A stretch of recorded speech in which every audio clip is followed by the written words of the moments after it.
Agradecer aos presentes, etc. Tenho que agradecer, sobretudo, aos meus dois colegas, Sônia Barros de Oliveira e Ricardo Abramovay, por terem aceito esse desafio, essa incumbência, de discutir o tema transdisciplinariedade. Evidentemente que, como nós estamos no exato aniversário, há 60 anos, o Snow, C.P. Snow, Charles Peirce, se não me engano, Snow, fez aquela conferência que tanto deu o que falar, não é? Queria chamar a atenção para vocês que a edição, hoje, aqui deve ser a 30ª, não sei quanta edição, desse livro, tem uma longa introdução do Stefan Collini, que esclarece tudo, desde o tipo de polêmica que surgiu logo em seguida, que foi extremamente agressiva, em alguns casos, as respostas que ele deu e assim por diante, e, enfim, eu acho que coisas que eu andei lendo na imprensa, aí, principalmente no Estadão, domingo, mostram uma ignorância total em relação a essa publicação. Certo? Mais do que isso, também eu não acho bom que as pessoas que tratam do assunto não citem o fato de que nós temos a tradução pela EDUSP, e já teve 2 edições. Embora não seja assim, um livro muito, muito usado, muito citado, mas tem uma introdução da professora Miriam Krasilchik, e foi reeditado recentemente, acho que em 2015. Teve uma reedição. Então, assim, se eu escrever um artigo no jornal sobre o Snow, eu devia privilegiar citar também, que, pelo menos, da referência que existe. Está disponível aí na EDUSP, nas bibliotecas, etc., para ler o texto do Snow e a complementação que ele fez alguns anos depois, nesse livro aqui. Bom, então, 2 palavrinhas sobre os convidados. Eu acho que não é necessário, nesses casos, fazer longas apresentações, porque vocês clicam aí no site do IEA e está lá toda o lápis, a biografia, etc., dos 2 convidados aqui, a Sônia e o Ricardo. Mas eu gostaria só de mencionar que o Ricardo tem um livro bem conhecido, que é esse Muito Além da Economia Verde, cujo capítulo que fala das novas tecnologias e tal, ele está, de certa forma, revendo agora, com a promessa de que em breve teremos um outro mais centrado nisso. E a Sônia tem várias publicações sobre clima. Então, estou destacando só acho que talvez seja o mais recente, que é esse livro que eu organizei, O Imbróglio do Clima, em que ela fez o artigo principal. Basicamente, nos explicando o que o IPCC diz, porque acho que eu estou para encontrar alguém que leia os relatórios do IPCC. Ela eu sei que lê, mas é meio difícil de aguentar aqui. Esse último, acho que tem umas 1000 páginas. Só o sumário executivo tem 100. Bom. E eu queria, então, nessa introdução, agora, fazer só Bom, em primeiro lugar, é o seguinte, não teria muito sentido usar esse aniversário dos 60 anos do Snow se não continuasse um problema hoje a relação entre as ciências e as humanidades, ou, para quem preferir, entre as ciências hard, ou naturais, etc., e as ditas ciências humanas ou ciências naturais. Deixando de lado qualquer discussão sobre nomenclatura, evidentemente que esse lado, porque não foi o lado mais enfatizado pelo Snow há 60 anos, porque ele se referia muito aos literatos. Então, não é uma discussão entre ficcionistas, literatura. O que nos interessa aqui é uma parte disso, é porque dentro das humanidades nós temos coisas que há 60 anos eram ciências muito incipientes e que hoje já não dá para dizer isso, tá certo? O que era a sociologia há 60 anos atrás? Ou a ciência política?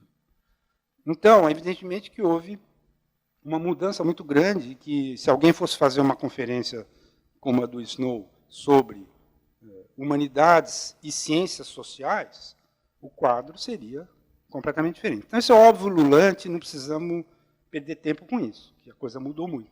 A discussão é o quanto mudou e o quanto ainda são desafios que nós vamos ter que enfrentar nas próximas décadas e assim por diante. Aí já é uma avaliação mais complicada.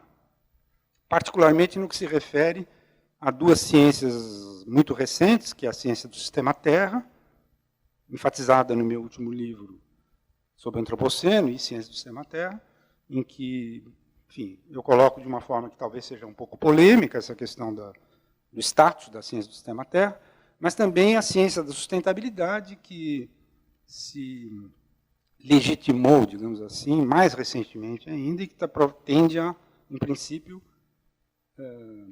absorver a ciência do sistema Terra. Né?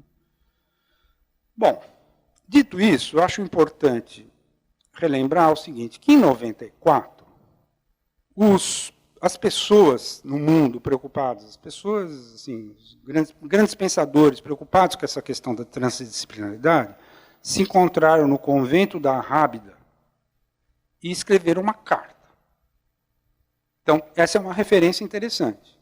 Tá certo? 94, transdisciplinaridade, com quem assinando? Edgar Morin, o Nicolesco e assim por diante. Aliás, eu estou com ele aqui, uma tradução feita em parceria com a USP há algum tempo, desse O Manifesto da Transdisciplinaridade. Mais do que isso, em 2001, teve a famosa Declaração de Amsterdã, mais aí voltada à dita ciência do sistema Terra.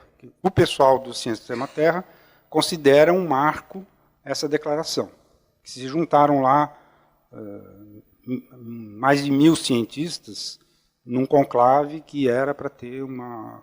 E, evidentemente, que a questão aí era essa. Em seguida, o que acontece? O IGBP cria uma força-tarefa para pensar essas questões que nos movem aqui, e esse grupo, essa força-tarefa, cuja sigla é GAIM, publica em 2002 um determinado número de perguntas. Quais são as perguntas? E também me parece uma referência importante para pensar as questões. Quer dizer, numa avaliação, uma das coisas que vai acontecer aqui é que a Sônia, principalmente pelo lado das ciências naturais, porque a área dela é geociências, e o Ricardo, principalmente pelo lado das humanidades, porque ele, vamos dizer, o principal foco dele sempre foi a sociologia econômica, eles vão fazer avaliações vistas por esses dois ângulos, né, sobre o que mudou nisso. De certa forma, é o seguinte, dá para fazer vamos dizer assim, dá para fazer um balanço dessa questão, vamos dizer, do quanto ela avançou nas últimas décadas e o que está, quais são as grandes questões que ainda estão em aberto. Basicamente, o espírito da coisa é esse. E nós vamos proceder de uma maneira diferente das anteriores, porque eu já perdi a conta de quantas vezes eu fiz coisas desse tipo aqui, essas conversas, e, em geral, é assim, uma pessoa fala meia hora, outra pessoa fala meia hora, e dessa vez nós vamos tentar uma inovação aqui, que é o seguinte, eu tenho 3 perguntas para cada um, e cada um deles vai responder em torno de 10 minutos, cada pergunta. Eu acho que vai agilizar. Então, a mesma coisa que alguém diria em meia hora, pode falar em 3 prestações de 10 minutos. É claro que isso não é, falo para vocês agora, isso não é uma regra, se precisar de ser um pouquinho mais, ou se alguma pergunta não precisar dos 10, evidentemente não. Mas, assim, a ideia é que o ideal seria ficar em torno de 10, por quê? Porque aí vai ter passado 1 hora, e nós teremos mais 1 hora de conversas com as perguntas que chegarem online, e, eventualmente, intervenções de vocês. Eu estou vendo aqui o Edgar de Assis Carvalho, por exemplo, que é uma pessoa que está há muito tempo refletindo sobre essas questões, principalmente na questão da complexidade, e, inevitavelmente, quando a gente fala de transdisciplinaridade, a gente esbarra em toda essa coisa de que começou lá com o Bertalanffy, a respeito do chamado pensamento sistêmico. Eu agora estou sendo polêmico de propósito, tá? Vai provocar uma das pessoas, principalmente que estão online. Tem uma corrente imensa aí que está na tal ISSS, que é a organização que o Bertalanffy organizou nos anos 50, que continua muito ativa, e que são o pessoal do chamado pensamento sistêmico, que namora um pouco com a cibernética, mas também não dá para entender, porque a cibernética tem uma outra instituição internacional de peso também. E tem toda a turma da complexidade, são outras. E que, na verdade, as primeiras teorias sobre o pensamento complexo, a inteligência da complexidade, essas denominações, isso nasceu dentro da ciência até antes do chamado pensamento sistêmico do Bertalanffy. O Bertalanffy é dos anos 50, e o primeiro grande artigo do Weaver sobre a ciência e complexidade é de 40 e pouco, 48, uma coisa assim. Né? E, evidentemente, que esses assuntos não são exatamente o nosso tema, porque o nosso tema é a transdisciplinaridade, é isso que o foco é esse, nós queremos, de certa forma, fazer um arrazoado sobre a questão da transdisciplinaridade, mas é quase inevitável que isso também se ligue, por exemplo, à questão aqui que o Edgar é, no Brasil, talvez uma das pessoas que mais tenha se dedicado a essa questão. Espero não ter esquecido nada, então vou para as perguntas. A primeira, como eu sei quase de cor, eu nem preciso achar minha cola aqui no papel. Ricardo, você, há uns 25 anos, por aí, quer dizer, um quarto de século, escreveu um texto. Faltou sim eu dizer uma coisa. Vocês devem ter visto na sinopse que nós três participamos, de uma maneira ou de outra, de um programa que sempre teve isso como desafio, que o chamado PROCAM, Programa de Pós-Graduação em Ciência Ambiental, da USP, que foi criado em 89, teve a primeira turma em 90, inclusive tem uma ilustre representante da primeira turma aqui, que é a Kitty. Nós estivemos envolvidos de formas diversas com esse programa. Portanto, convivemos com esse problema da transdisciplinaridade desde o começo dos anos 90, basicamente. Porque, em princípio, era um programa que tinha esse desafio aí, com esse nome horroroso, ciência ambiental, que nunca existiu isso aí. Nos outros países, em outras línguas, se fala até em ciências ambientais no plural. Mas é que, veja bem, foi criado em 89, não tinha tido nem a Rio 92 ainda. E, tudo bem, o desenvolvimento sustentável tinha surgido, assim, emplacado em 87, mas o pessoal não necessariamente estava tão informado. Sustentabilidade não se usava, desculpe. Hoje, por exemplo, tem um programa mais recente na IASH, né, chamada USP Leste, cujo é um programa de pós-graduação em sustentabilidade. Tudo bem, mas sustentabilidade entrou no vocabulário nos anos 90. Talvez fim dos anos 90. Então, além dessa lembrança, eu queria também dizer o seguinte, que para nós aqui, nós não vamos ficar nessa discussão sobre interdisciplinaridade e transdisciplinaridade, se é a mesma coisa ou não. Se não for, nós estamos falando da trans, que foi a que se legitimou e emplacou. O manifesto chama Manifesto da Transdisciplinaridade, não é um manifesto da interdisciplinaridade. Mas não interessa, que é uma diferença que às vezes estabelecem, que é extremamente sutil, entre inter e trans. Nós estamos na trans. Né? Então, a primeira pergunta, Ricardo, é a seguinte. Foi em 93, né, que você publicou um texto, que hoje pode ser considerado emblemático, que tinha por título da interdisciplinaridade que temos, a interdisciplinaridade que queremos. Então, se fosse hoje, ele teria usado transdisciplinaridade. Então, depois desse tempo todo, né, uns 25 anos, o quanto nos aproximamos do que você chamou nesse texto de a interdisciplinaridade que queremos? Bem, boa tarde a todos. Obrigado, Zé. Uma alegria estar aqui com você, com a Sônia, e com todo mundo que está aqui. Eu participei da conversa que vocês tiveram com o Edgar, aproveitei muito. O título desse texto é horrível, né? Ele, na verdade, é uma paródia do livro do Franco Montoro, não sei se você lembra, da democracia que temos, a democracia que queremos. Mas, ao mesmo tempo, ele é muito expressivo. Está vendo? Tucaria a transdisciplinaridade. Mas, ao mesmo tempo, ele é expressivo, por quê? Muito rapidamente.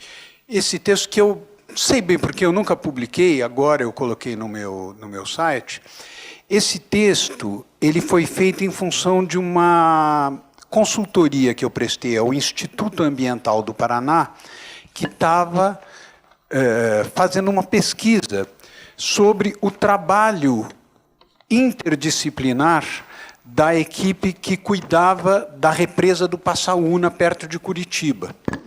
E aí eu fui convidado a opinar sobre a qualidade desse trabalho, o que ele representava, e usei como referência um conjunto de textos que até hoje eu considero de uma imensa importância, publicados nas Lettres de l'Environnement, as cartas do meio ambiente, do programa Meio Ambiente do CNRS, que na época era dirigido por um grande amigo, e um grande amigo dessa universidade, Alain Rouellan, que muitos aqui conhecem, que teve vários trabalhos no Brasil. E são textos, esse programa ele era coordenado por um matemático e biólogo chamado Alain Pavé e um sociólogo chamado Marcel Jolivet. Pois bem, o que eles mostravam nesse texto, e para mim veio a calhar, porque foi exatamente o que eu constatei no meu trabalho de campo junto à equipe do Instituto Ambiental do Paraná, era o seguinte: em primeiro lugar, havia sim atividade interdisciplinar na equipe.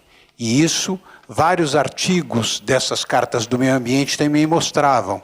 Os físicos, os limnologistas, os químicos, os bioquímicos, etc., não tinham grande dificuldade em trabalhar juntos, em usar o estado da água para medir, em usar as bactérias existentes na água para medir a situação da saúde dos peixes, etc. Enfim, quando se tratava de ciências naturais, ciências da vida e ciências da terra, o diálogo entre as diferentes disciplinas, ele era um diálogo fluido, corrente, ainda mais quando esse diálogo se fazia em torno de perguntas científicas ou perguntas práticas sobre, por exemplo, o estado em que se encontra a represa e como é que a gente antecipa o que vai acontecer com a represa a partir dos dados que nós temos hoje daqui a 5 anos. O problema surgia quando se tratava da relação entre, por um lado, ciências da vida e da terra, por outro lado, ciências do homem e da sociedade. E eu pude constatar isso nesse trabalho fisicamente.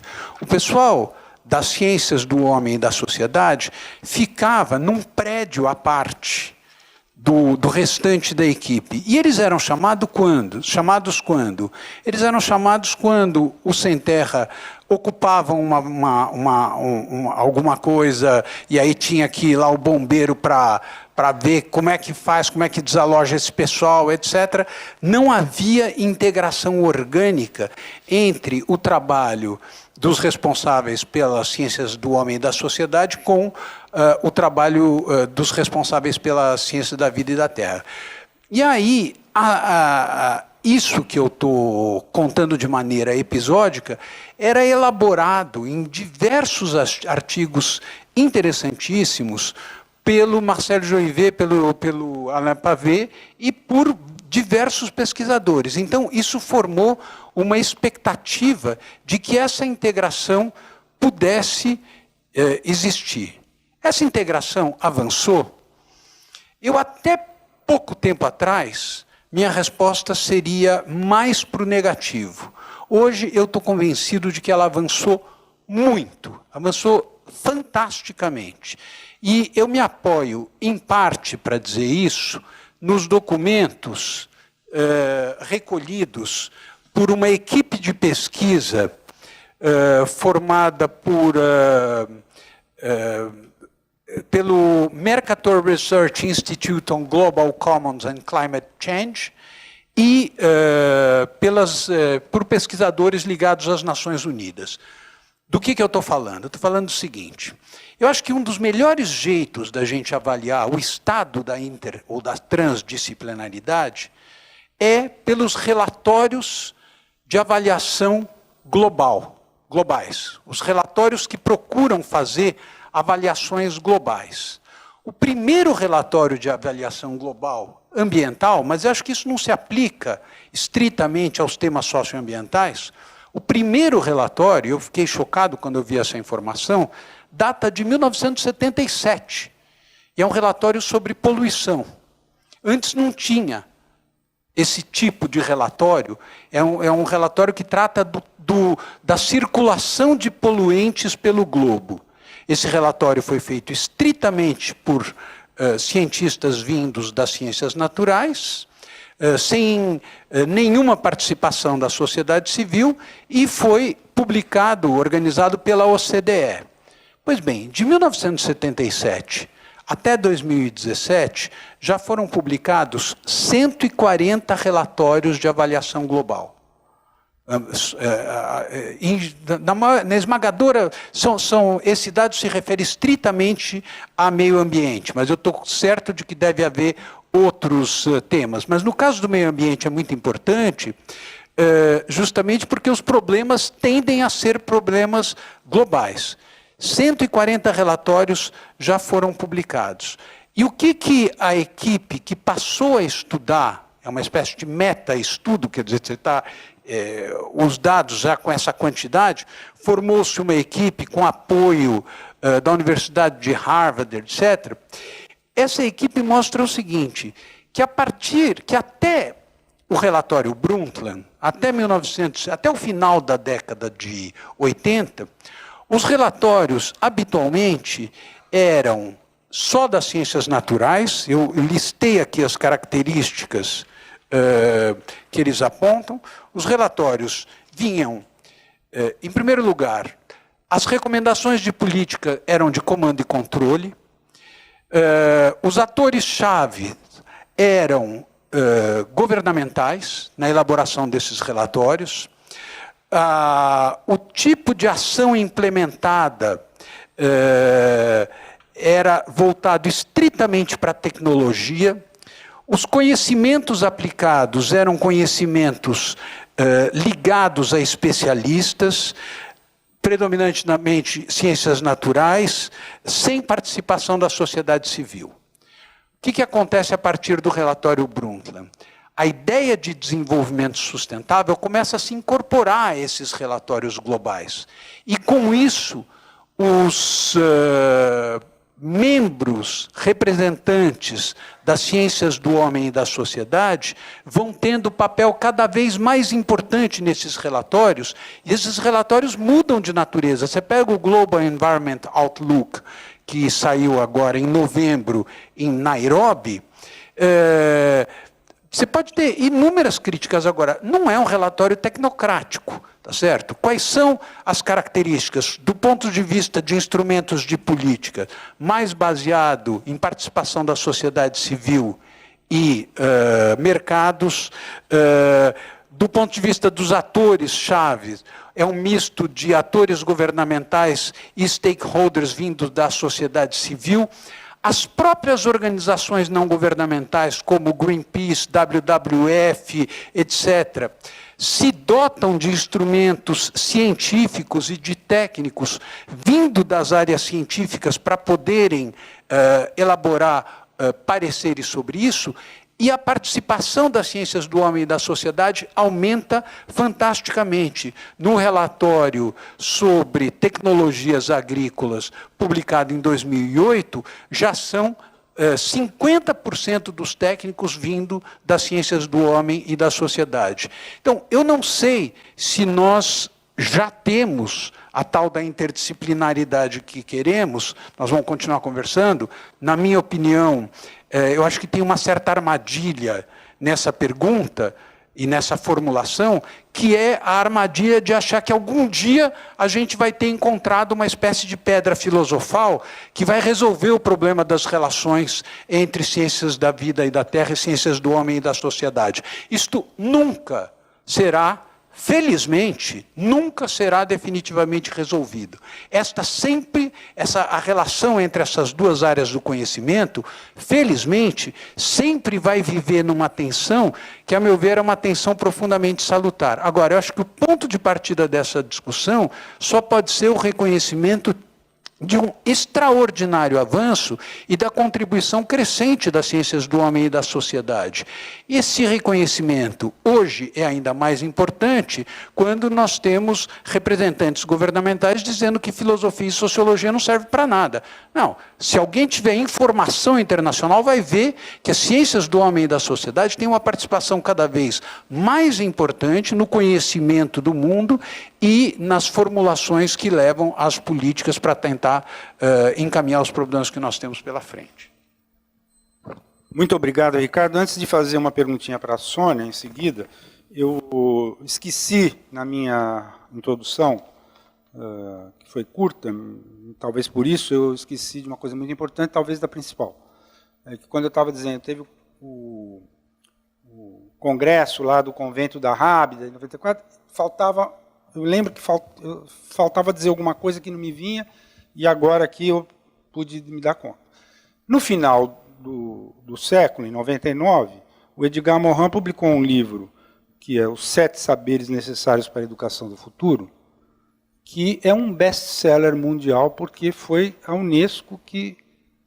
Então é o seguinte, pode ser que quem não lide com educação não tenha dado muita importância para isso, mas assim, é difícil imaginar um livro que tenha tido tanta repercussão. Ao mesmo tempo, que eu saiba, posso estar mal informado, não produziu nenhuma reforma educacional minimamente coerente com isso aqui. Nem na própria França, que foi quem encomendou. Isso aqui era uma encomenda do governo francês, na época.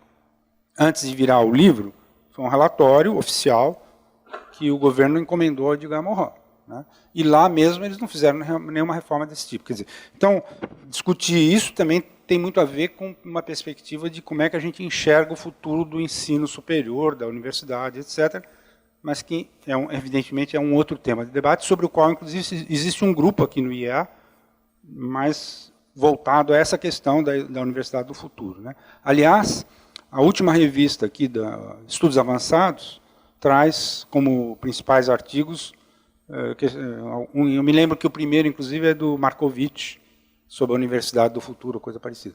Mas, vamos dizer, é só para dizer que eu acho que também isso aqui é um marco desse processo aqui que nós estamos discutindo.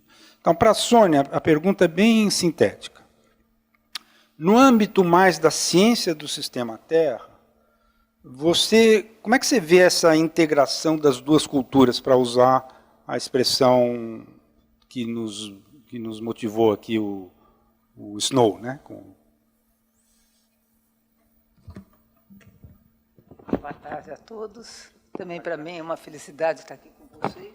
Tá ligado?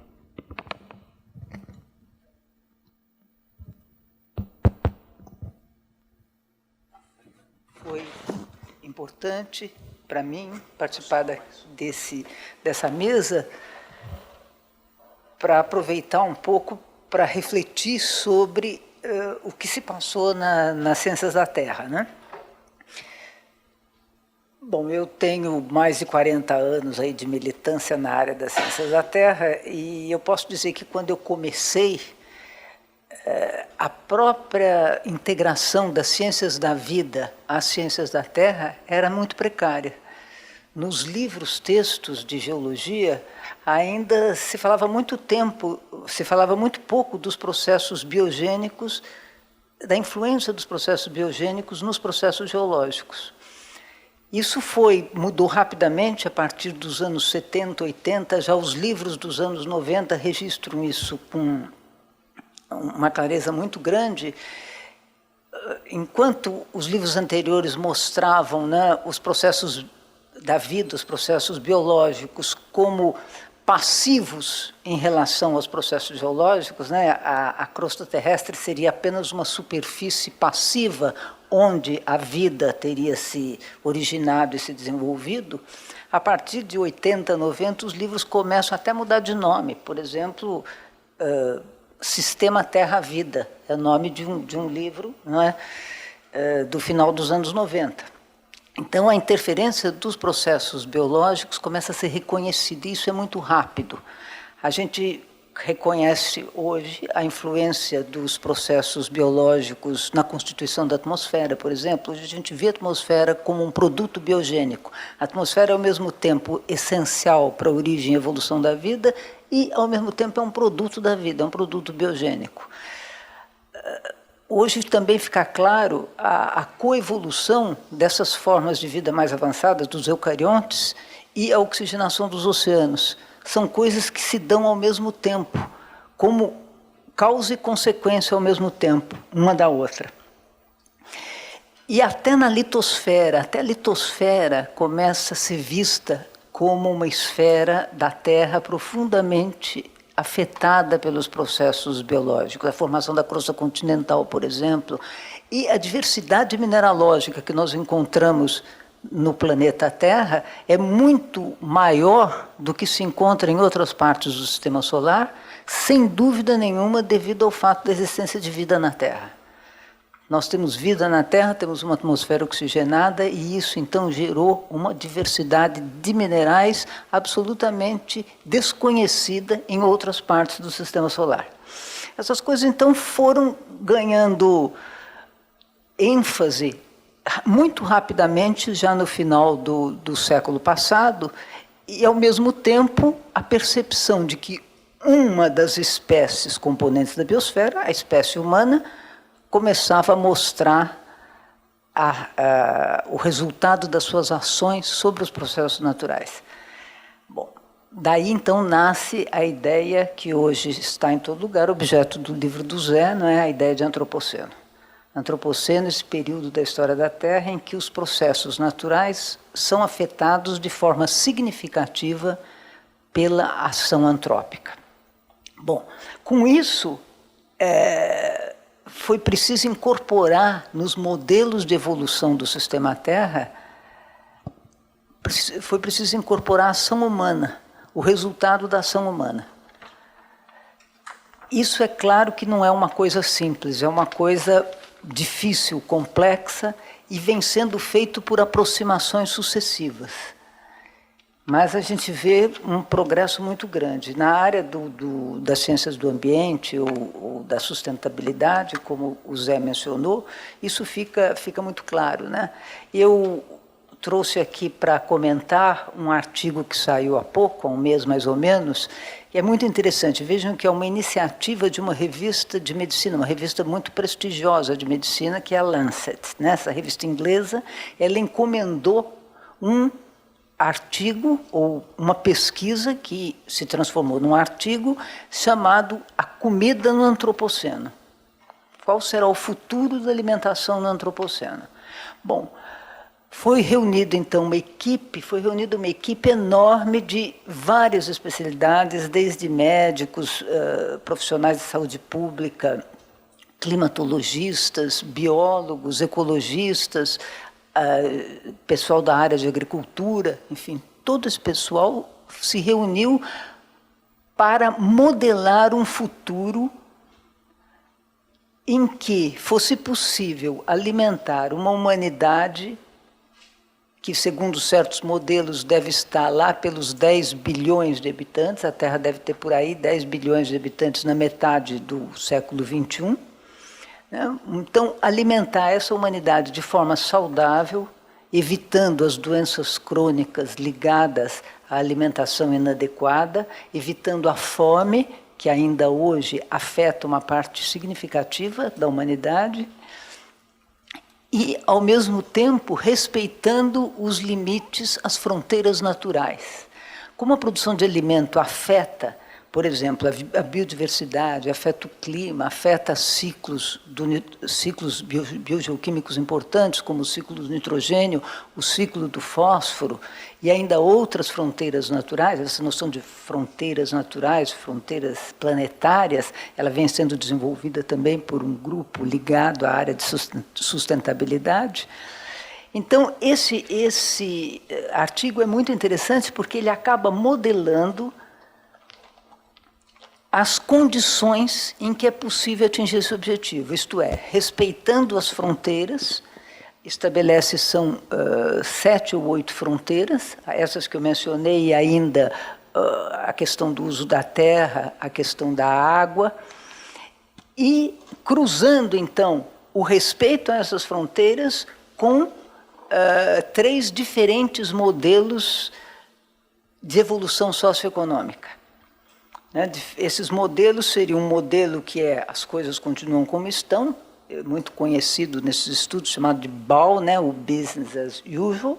Depois um modelo de intensificação da produção de alimentos e um modelo ainda de superintensificação de produção de alimentos. Esses 3 modelos, então, são cruzados com as fronteiras e o artigo, no fim, chega à conclusão que é possível, sim, estabelecer um esquema que atinge esses objetivos, de sustentar bem, de forma saudável, uma humanidade, sei lá, quase que 50% mais numerosa do que a atual e respeitando as fronteiras do sistema Terra.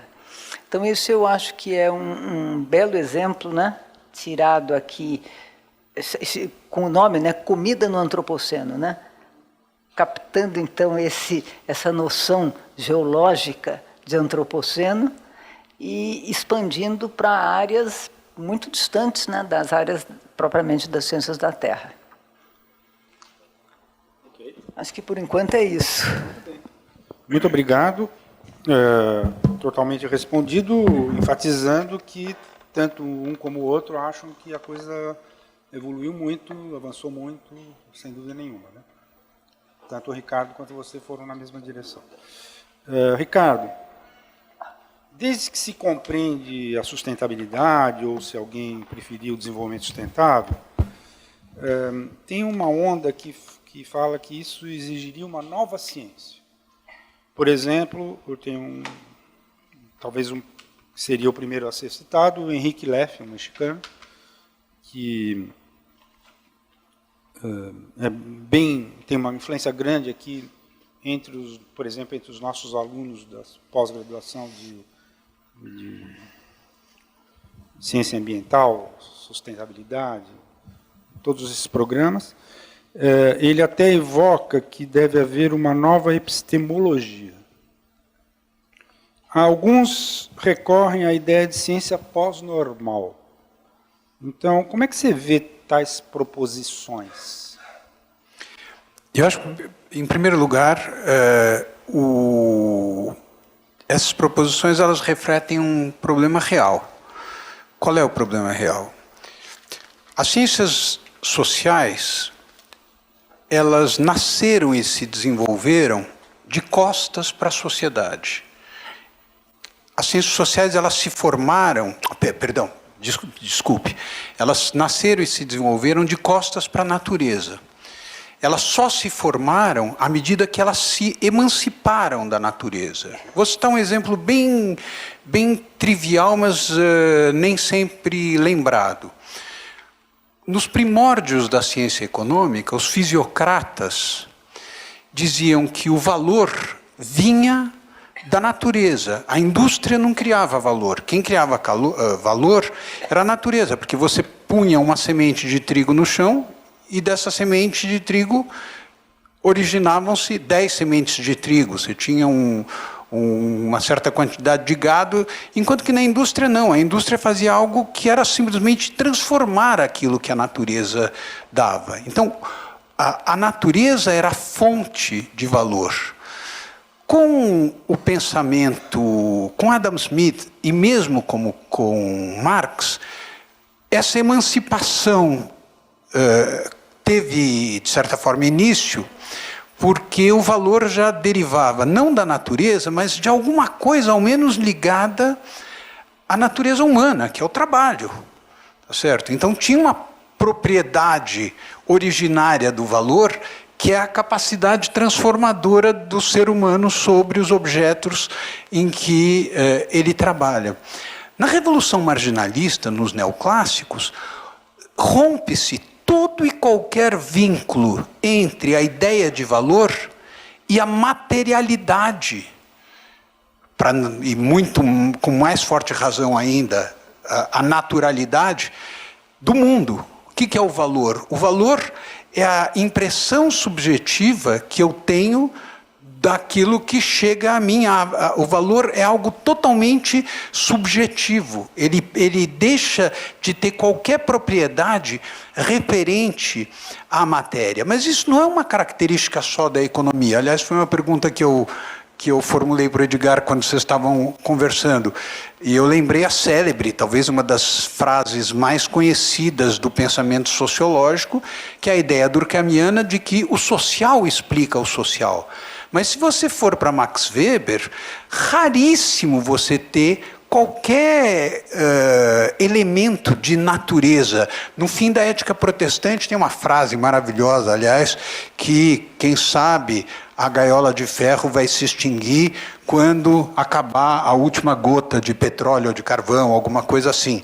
Mas a natureza não está presente. Então, diante dessa situação das ciências sociais não, porque a antropologia cultural, e acho que o Edgar aquele dia lembrou muito bem com relação a isso, a antropologia cultural, Malinowski, por exemplo, é alguém que, para fazer a descrição dos argonautas do Pacífico Ocidental, ele tem que estudar os sistemas naturais. Os antropólogos, eles são levados a estudar a integração entre sociedade e natureza em sociedades tradicionais.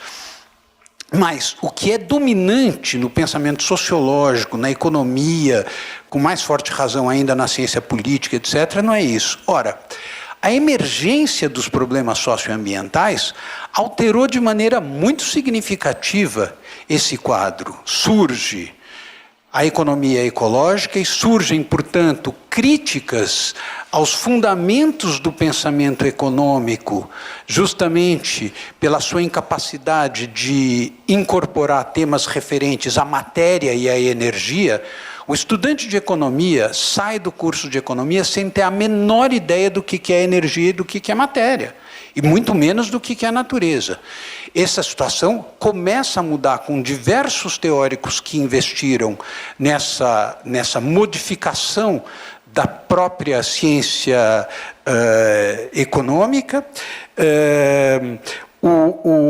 Você estava citando sistemas alimentares mundiais. O estudo do sistema alimentar mundial hoje é um estudo que se faz no cruzamento justamente de diversas disciplinas. Aliás, justiça seja feita. Uma exceção muito importante, a meu ver, a esse quadro de fragmentação disciplinar que nós vivemos até sei lá, 30 anos atrás, é a Geografia da Fome de Josué de Castro. A Geografia da Fome de Josué de Castro é um livro exemplar porque consegue integrar de maneira organicamente articulada as condições naturais do solo, do clima, os sistemas de uso da terra, as culturas dominantes e as formas de dominação, as formas sociais de dominação, para explicar a fome, um fenômeno biológico que tem raízes sociais. Em 46, quando ele escreveu isso, essa frase era revolucionária e apontava na direção daquilo que se tornaria a ambição, posteriormente, da interdisciplinariedade. Daí dizer que surgiu uma nova epistemologia, eu acho que vai uma fantástica distância, porque essa ideia de que há uma epistemologia ambiental, de duas uma, ou nós reconhecemos que o meio ambiente teve o condão, teve a capacidade de mostrar aos pensadores sobre o mundo social que os seus esquemas de pensamento até então existentes continham falhas e essas falhas vão sendo gradualmente corrigidas. Daí dizer que disso derivou uma epistemologia ambiental, eu tenho muita dúvida a respeito disso. E a minha dúvida, digamos assim, é de origem e fundamento popperiano. Aí eu acho que se aplica a ideia do Popper de que a ciência ela vai avançando conforme avançam os problemas que a gente tem que resolver. E é muito curioso como esse fundamento popperiano do que eu estou falando, ele se coaduna com o que eu tenho visto na sociologia das ciências e das técnicas. Os principais autores da sociologia das ciências e das técnicas, Michel Calon, Bruno Latour, etc., nem de longe propõem que haja uma nova ciência. Ao contrário, o que eles estão dizendo é que justamente o fato de a ciência ser incrustada, embedded, na vida social, faz com que a ciência sempre esteja num processo de transformação. Mais uma observação com relação a isso, Zé. Eu tenho muita desconfiança da ideia de que nós vamos chegar a uma tal epistemologia ambiental, uma nova ciência, etc., inclusive porque, muitas vezes, isso significa a expectativa de que elementos do comportamento humano poderão ser adequadamente adequadamente representados em modelos.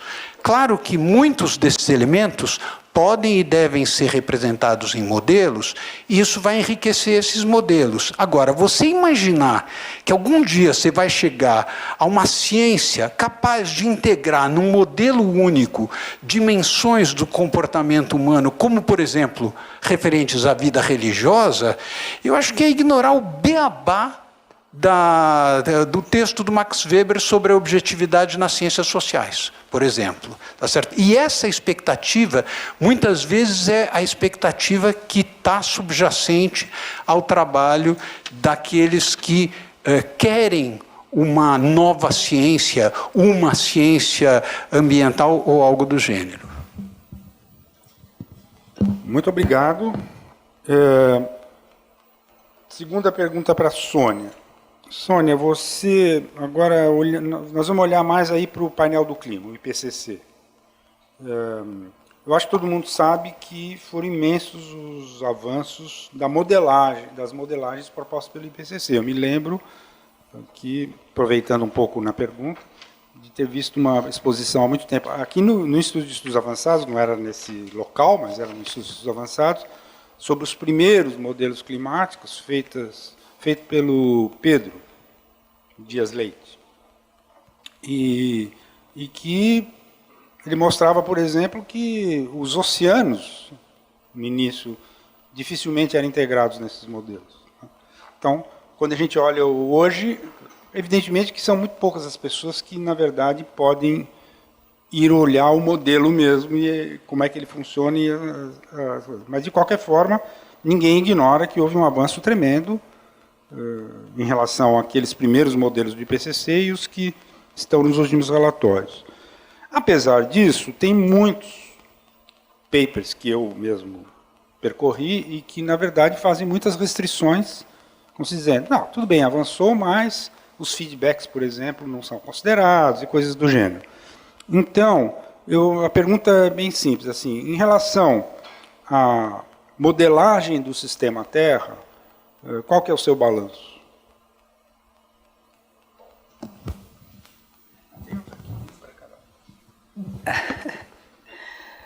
Bom, as modelagens, embora não seja especialista, eu acompanho de perto as modelagens climáticas desde o primeiro relatório do IPCC, bom, e eu vejo realmente um enorme progresso.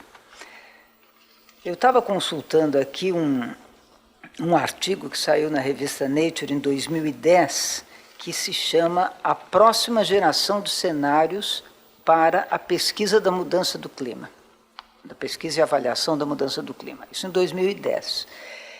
E esse artigo foi feito, portanto, depois do quarto relatório do IPCC. E esse artigo já anuncia mudanças conceituais nos modelos.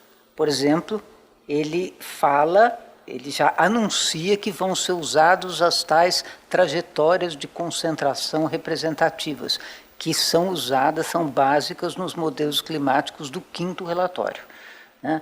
Isso já está aqui anunciado em 2010.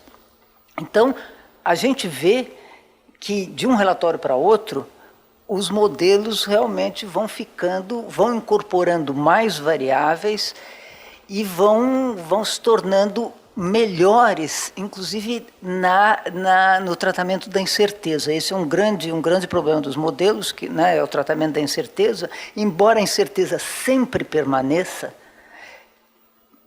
o que parece é que o tratamento dela vai melhorando ao longo do tempo.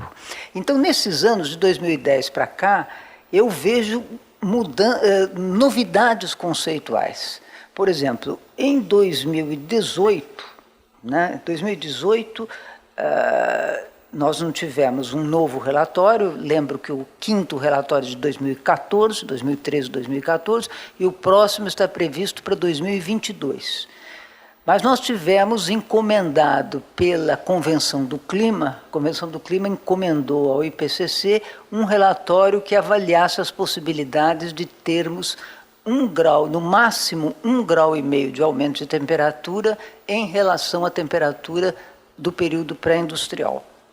Bom, esse relatório que saiu agora no fim do ano passado, no final de 2018, esse relatório ele já incorpora muitas novidades que não estavam presentes em outros relatórios. Por exemplo, essa noção de trajetórias socioeconômicas compartilhadas. Isso é uma maneira de fazer os cenários que envolve uma narrativa qualitativa dos futuros possíveis e uma parte muito grande quantificada. A parte quantificada está ficando realmente cada vez maior. Esses são chamados de SSP, eles estão incorporados já no relatório do 1,5 grau, que saiu, como eu disse, no fim do ano passado. Agora, é claro, como diz o Zé, né, que há problemas. Há problemas, alguns acho que vão sendo superados. Como a gente estava comentando um pouco antes de entrar aqui, a nossa ignorância cresce junto com o nosso conhecimento, né? Quer dizer, à medida em que os modelos avançam, a gente é capaz de ver mais problemas que não via antes, né? Mas o relatório de 2018 aponta os principais problemas e é bastante interessante no final do capítulo 2 do relatório, tem uma seção que resume chama knowledge gaps, né, os gaps ainda de conhecimento. Isso é dividido em 3 partes. A primeira parte trata da própria compreensão da ciência da mudança do clima, do entendimento geofísico, da compreensão da ciência do clima, que quanto mais é conhecida, mais coloca enigmas. Não é? Por exemplo, um ponto muito crítico é relacionado ao ciclo do carbono. Alguns elementos do ciclo do carbono são dificilmente modelizáveis porque não damos conta de como eles funcionam. Não se tem ideia, por exemplo, dos efeitos do derretimento desses solos congelados que nós temos no Ártico, né? O derretimento desses solos congelados, o efeito disso sobre o ciclo do carbono. Temos ideia que o efeito é considerável, mas é muito difícil de quantificar. Essa, então, é uma fronteira chamada aqui do entendimento geofísico da questão. A outra diz respeito aos gases de efeito estufa que não são o CO2. O comportamento do CO2 é bem conhecido, mas outros gases, como por exemplo o metano e o óxido nitroso, o comportamento deles, a influência desses gases na forçante antrópica é incompletamente conhecido. Então, esse é um tipo de limitação apontado aqui no relatório. Certamente superável com o avanço do conhecimento, mas não sei até que ponto inteiramente superável, sobretudo no que diz respeito ao ciclo do carbono. Depois, um segundo item aqui dos problemas, dos gaps no entendimento, diz respeito propriamente aos modelos, à abordagem dos modelos, né? os modelos, o Zé citou, né, são modelos que têm dificuldade de incorporar os feedbacks. Embora estes modelos usados no relatório de 1,5 grau incorporem feedbacks. São os primeiros modelos. Esse esquema das trajetórias socioeconômicas compartilhadas, os SSPs, elas são capazes de incorporar as técnicas de mitigação, né? E a mitigação são as medidas usadas para diminuir o teor de CO2 da atmosfera. Isto é, já é uma resposta ao aquecimento global. Então, é um feedback que, pela primeira vez, ele chama muita atenção, aliás, disso no relatório, pela primeira vez, os modelos estão incorporando feedbacks. Feedbacks de natureza, não só, tem uma parte que é de natureza científica, os meios de mitigação, mas uma parte é de natureza social, né? Porque são decisões que a sociedade terá que tomar e, às vezes, decisões difíceis, né? Bom, esse é o grande avanço do relatório, começar a incorporar feedbacks. Porém, ainda assim, o relatório aponta que os modelos, tem muitos feedbacks que os modelos não estão incorporando. Agora, isso eu não acredito que seja uma coisa insuperável, intransponível. Eu acho que é por aproximações sucessivas que esses modelos vão cada vez mais refletir a realidade, né? O terceiro grupo das dificuldades, dos gaps do entendimento listado aqui no relatório, diz respeito às técnicas de remoção de carbono da atmosfera, justamente as técnicas de mitigação. Elas estão incorporadas no relatório, mas o entendimento de como isso vai evoluir no tempo, quais são, tem um lado de avanço tecnológico, que também é uma coisa difícil de ser incorporada nos relatórios, né? Como é que, para onde vai o avanço tecnológico? Com relação a essas técnicas, sabemos que as técnicas de captura de carbono estão avançando muito, né? Nós temos pesquisas do mundo inteiro e com muito avanço, captura e estocagem de carbono, mas ainda são limitadas. O preço dessas coisas e os malefícios que isso pode causar à sociedade, né? Isso tem efeitos que podem ser danosos, as técnicas de captura de carbono. Então, esse é o terceiro grande grupo de... Mais as geoengenharias. A geoengenharia não é tocada no relatório. O relatório não toca nas geoengenharias, deixa isso de lado. Quer dizer, mitigação neste relatório só diz respeito à captura de carbono. Enfim, então o relatório aponta 3 grandes áreas onde ainda falta conhecimento, mas, por outro lado, também aponta avanços. E a ideia que me dá dessa leitura aqui é que esses novos avanços na modelagem vão ser muito bem utilizados já no 6º relatório, que é devido para 2022.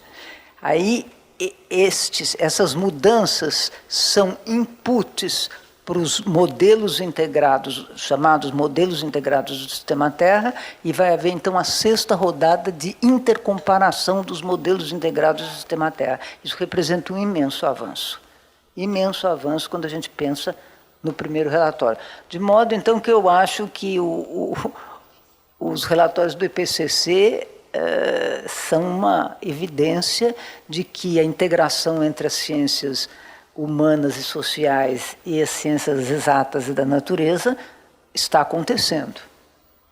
Muito bem. Obrigado, Sônia. Ricardo, terceira e última para você das minhas, depois virão as demais. Como eu já mencionei, você está se dedicando ultimamente, principalmente tem 3, né? A questão dos impactos da revolução digital na vida social, né? Que foi só um capítulo do livro que eu mostrei anterior, mas que provavelmente em breve será o tema de um livro, né? Nesse âmbito, então, da revolução digital e os impactos que ela tem na vida social contemporânea, como é que se coloca, que lugar ocupa aí é a questão que nós estamos tratando aqui da transdisciplinaridade? Deixa eu só fazer uma observação com relação ao que a Sônia falou antes, que é a seguinte. Primeiro, corrobora a ideia de que a interdisciplinaridade, a transdisciplinaridade avança conforme avançam as demandas práticas também. Isso, no caso da revolução digital, eu acho que é um exemplo. E segundo um dado que eu vi nesse artigo, que eu mencionei, o primeiro relatório do IPCC foi elaborado por cerca de 600 autores. Agora já são 4.000 autores e 140.000 pareceristas. Isso é importante, porque muitas vezes dizem assim, mas nem todo mundo, né? Tem gente que acha que tudo isso é bobagem. Enfim, 140.000 pareceristas trabalharam no 5º relatório do IPCC, redigido por 4.600 pessoas, alguma coisa assim. Bom,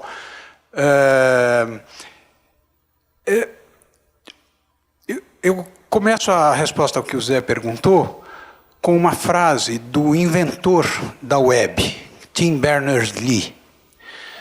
Tim Berners-Lee diz: nós precisamos de engenheiros para expandir a internet, mas muito mais do que engenheiros, nós precisamos de engenheiros filósofos. Isso não é uma interpretação do pensamento dele, isso é uma declaração dele, está na internet. Se você puser engenheiros filósofos em inglês na internet, Tim Berners-Lee, você vai ver a conferência em que Tim Berners-Lee, o inventor da web, quer dizer, o cara que está na origem dessa história toda, fala isso. Por quê que precisa de engenheiros filósofos? Porque esse é um exemplo muito interessante de como a transdisciplinaridade, a demanda da transdisciplinaridade avança. Porque a capacidade de os dispositivos digitais moldarem, transformarem a nossa sociabilidade, a nossa maneira de nos olharmos, a nossa maneira de conversar, a nossa maneira de estarmos uns com os outros, as nossas expectativas uns com relação aos outros, essa transformação foi de tal magnitude que, obviamente, ela tem que ser pensada, porque o que está em jogo aí é a nossa condição humana. Aquilo que Hannah Arendt, no começo, logo na introdução da condição humana, fala: imagine uma sociedade sem trabalho. Essa imaginação agora tem que ser aplicada. Imagine uma sociedade em que as pessoas passam o dia inteiro fixados nos seus dispositivos digitais, em que as crianças em escolas chiques de São Paulo pedem seu lanche pelo Uber. Vocês viram esse negócio, né? Tem criança que usa o Uber Eats para pedir lanche na escola. É um negócio assim, enfim. O que está acontecendo do ponto de vista da produção de conhecimentos com relação a esse tema? Nos últimos 10 anos, tem tido uma literatura, tem surgido uma literatura crítica com relação aos gigantes digitais, mas uma literatura que tem que incorporar dimensões que são muito difíceis de você manter organicamente articulados, mais uma vez. Primeiro, o papel dos gigantes digitais na vida social. Segundo, o que é a economia da atenção, que é isso que está em jogo. Quer dizer, toda a estratégia dos gigantes digitais é fazer com que nós nos mantenhamos atentos cada vez mais. Terceiro, isso é muito importante, e em última análise, eu acho que está ligado também ao que faz o IPCC, ao trabalho científico feito em torno dos temas socioambientais. A revolução digital está dando lugar à emergência de algo que talvez a gente pudesse chamar de uma nova disciplina na filosofia, que é a ética de dados. A base de funcionamento da inteligência artificial no mundo contemporâneo não é a invenção de um algoritmo genial que conseguiu descobrir a lógica da tradução e, portanto, melhorar a tradução. Não, a lógica da inteligência artificial é uma lógica de captação, armazenagem, processamento de dados referentes a todas as dimensões da nossa vida. Não só no uso que nós fazemos do celular e do computador, mas da nossa vida quando nós estamos andando pelas ruas, toda a questão do reconhecimento facial, daquilo que se chama sociedade da vigilância, tudo isso está dando lugar a um conjunto de estudos e, ao mesmo tempo, de movimentos sociais, com o objetivo de impedir que a nossa humaneness, que a nossa condição humana, a nossa humanidade, seja, como está sendo, comprometida. Livros como Reengineering Humanity, de Ivan Selinger e Brett Frischman, por exemplo, esse livro é apenas um exemplo de estudos que têm que ser feitos ao mesmo tempo por programadores e por psicólogos.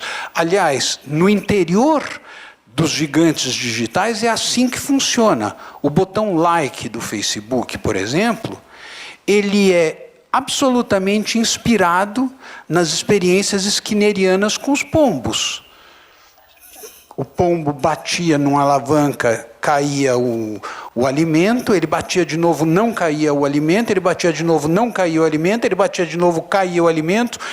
Como isso era totalmente aleatório, o resultado era um comportamento compulsivamente obsessivo de ficar batendo no alimento.